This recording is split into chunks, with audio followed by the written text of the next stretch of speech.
এই মুহূর্তে সবচাইতে বড় খবর, অন্নপূর্ণা ভান্ডারে ৩,০০০ টাকা করে মহিলাদের ব্যাংক অ্যাকাউন্টে ঢুকতে শুরু করেছে। রাজ্য সরকারের ঘোষণা অনুযায়ী ১ জুন থেকে শুরু হয়েছিল অন্নপূর্ণা ভান্ডারের ফর্ম ফিল আপের কাজ।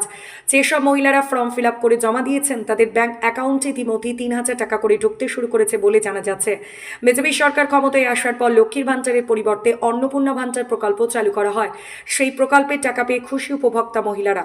অনেকেই মুখ্যমন্ত্রী শুভেন্দু অধিকারীকে ধন্যবাদ জানিয়ে বলেছেন, সরকার যে কথা দিয়েছিল সেই কথা রেখেছে। তাদের ব্যাংক অ্যাকাউন্টে ৩,০০০ টাকা করে জমা পড়তে শুরু করেছে বলে জানিয়েছেন উপভোক্তারা। মহিলাদের বক্তব্য, এই আর্থিক সহায়তা তাদের সংসার চালাতে অনেকটাই সাহায্য করবে। বিভিন্ন এলাকায় ইতিমধ্যেই টাকা পাওয়ার খবর সামনে আসতে শুরু করেছে, ফলে উপভোক্তাদের মধ্যে খুশির পরিবেশ তৈরি হয়েছে। আরও একবার আপনাদের জানিয়ে রাখি, রাজ্য সরকারের ঘোষণা অনুযায়ী ১ জুন থেকে অন্নপূর্ণা ভান্ডারের ফর্ম ফিল আপের কাজ শুরু হয়েছিল, আর এখন ধাপে ধাপে উপভোক্তাদের ব্যাংক অ্যাকাউন্টে ৩,০০০ টাকা করে ঢুকতে শুরু করেছে বলে জানা যাচ্ছে। এই খবরকে কেন্দ্র করে রাজ্যের মহিলাদের মধ্যে ব্যাপক উৎসাহ দেখা দিয়েছে।